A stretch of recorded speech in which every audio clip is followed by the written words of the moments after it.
Hello everyone, welcome to FOC classes. In this video, we are going to discuss about class 12 physical activity trainer practical for CPSC 2026 board practical exam. In this video, we are going to discuss what does examiner expect from you, how do you have to perform in practical, and how to secure full marks 50 out of 50. So let us start the video. Before starting the video, we will be discussing about marks distribution which is very important. अगर आपका 100 marks का total exam है सो उसमें 50 marks आपके practical exam के हैं. सो 50 marks उसका distribution क्या है इसको समझते हैं. यहाँ पर प्रैक्टिकल एग्जामिनेशन होगा 15 मार्क्स का, देन रिटन टेस्ट होगा 10 मार्क्स का, इसके बाद viva 10 marks, then practical file और student portfolio 10 marks, and then viva which will be portfolio based, that will be of 5 marks. So इस तरह से ये 50 मार्क्स डिस्ट्रीब्यूटेड हैं. आपको इस वीडियो में जो भी एक्सप्लेनेशन दी जाएगी उसके साथ साथ आपको फाइल का फॉर्मेट और वाइवा के क्वेश्चन आंसर्स के लिए पीडीएफ प्रोवाइड की गई है जिसका लिंक आपको डिस्क्रिप्शन में गिवन है. So let us start with the first topic, practical examination, 15 marks. So practical examination में आप किस तरह से डेमोन्स्ट्रेशन करते हैं, करेक्ट टेक्निक यूज़ करते हैं या नहीं, कॉन्फिडेंट हैं एंड सेफ्टी रूल्स को फॉलो कर रहे हैं, ये सभी मेजर पॉइंट्स एग्जामिनर चेक करते हैं. आप जब भी कोई एक्टिविटी परफॉर्म कर रहे हैं उसका नेम क्लियरली बोलना है, उसको स्टेप बाय स्टेप डेमोन्स्ट्रेट करना है, मीन्स आपको प्रॉपरली शो करना है एंड किसी भी तरह की जल्दबाजी नहीं करनी है. आपको बिल्कुल slowly step by step clearly perform करना है.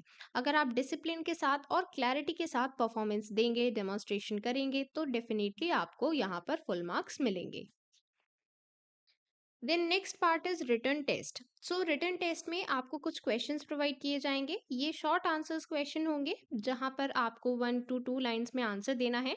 अगर एग्जामिनर स्पेसिफिकली मेंशन कर रहा है कि आपको एलैबोरेट करना है तभी आपको एलैबोरेट करना है, अदरवाइज आप शॉर्ट आंसर बिल्कुल प्रिसाइज एंड कंसाइज आंसर देने हैं.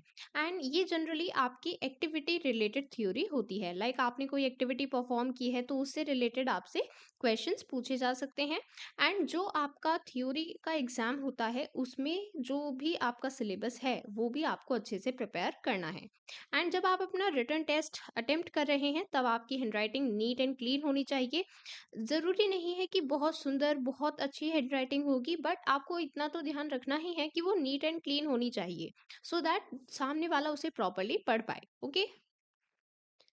Then the next point is viva which will be practical based.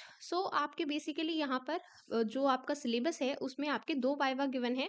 सबसे पहला वाइवा है जो प्रैक्टिकल बेस्ड होगा, मीन्स जो प्रैक्टिकल आपने परफॉर्म किया है, डेमोन्स्ट्रेट किया है, उसके बेसिस पर ये 10 मार्क्स का वाइवा है. यहाँ पर आपसे activity name, benefits, precautions, rules या सेफ्टी मेजर्स के बारे में पूछा जा सकता है. जब आप आंसर दे रहे हैं क्लियर वॉइस में बिल्कुल करेक्ट आंसर देना है, शॉर्ट आंसर देना है. अगर इलेबोरेट करने को कहा गया है तो आपको फर्दर इलेबोरेट करना है. आई कांटेक्ट मेंटेन रखेंगे और अगर आपको आंसर नहीं आता है तो आप पोलाइटली बोलेंगे sorry sir, I am not sure. But आपको रूड रिप्लाई नहीं करना है और ना ही ब्लैंक रहना है. आपको क्लियरली बताना है अगर आता है, और नहीं आता है तो आपको sorry sir, I am not sure कहना है. Okay. Then next is practical file और स्टूडेंट पोर्टफोलियो. ये 10 मार्क्स का पोर्शन है एंड यहाँ पर सबसे पहले तो आपकी फाइल चेक की जाएगी, प्रॉपर आपने फाइल बनाई है या फिर नहीं, उसमें प्रॉपर इंडेक्स होना चाहिए, प्रेजेंटेशन अच्छे से वहाँ पर आपने दी हो और टीचर के सिग्नेचर भी होने चाहिए. तो देखिए जो फाइल या पोर्टफोलियो के इंस्ट्रक्शन है वो जनरली आपका स्कूल या आपके स्कूल के जो सब्जेक्ट टीचर हैं वो आपको प्रोवाइड करते हैं. एंड ये जो टाइम चल रहा है अब तक आपके टीचर्स ने, आपके स्कूल ने आपको इंस्ट्रक्शंस दे दिए होंगे. अगर अभी तक आपको इंस्ट्रक्शन नहीं मिले हैं तो आप अपने टीचर या स्कूल से कंफर्म कर सकते हैं इंस्ट्रक्शंस प्रोवाइड करने के लिए.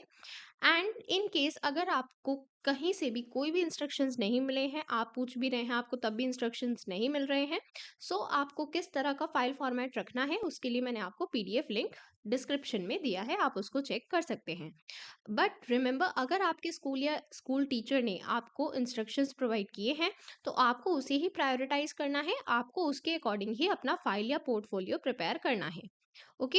एंड क्लियर हेडिंग्स होनी चाहिए, बिल्कुल क्लीन एंड ऑर्गेनाइज्ड फाइल आपको बनानी है.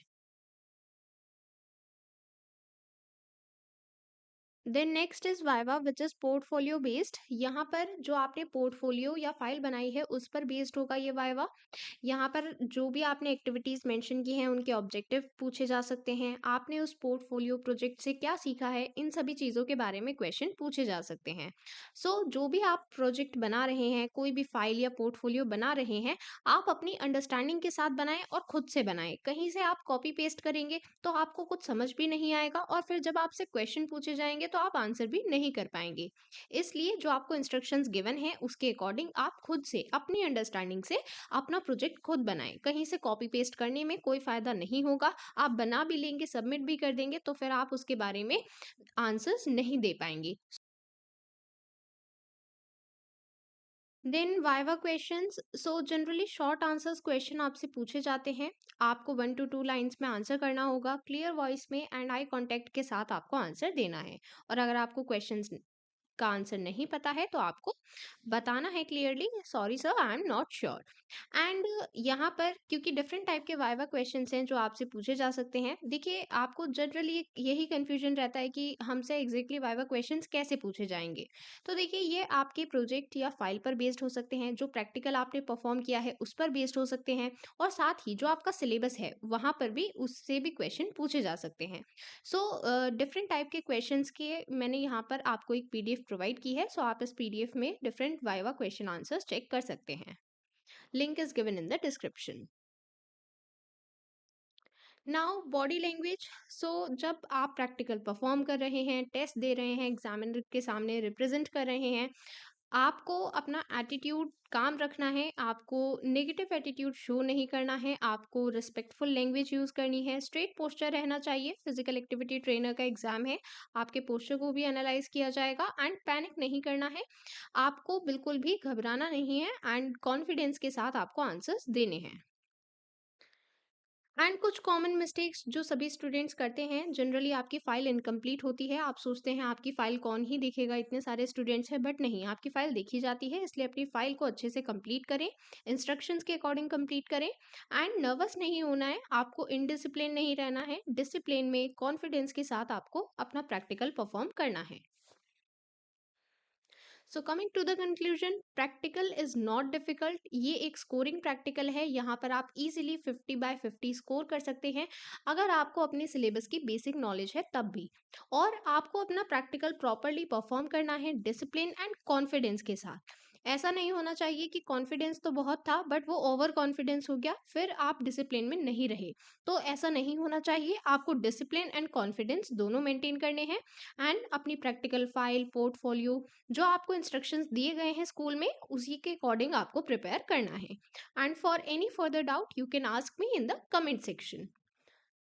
So that was all for today. All the best to everyone for your practical board exam. We'll meet you soon in the next video. Till then, bye everyone.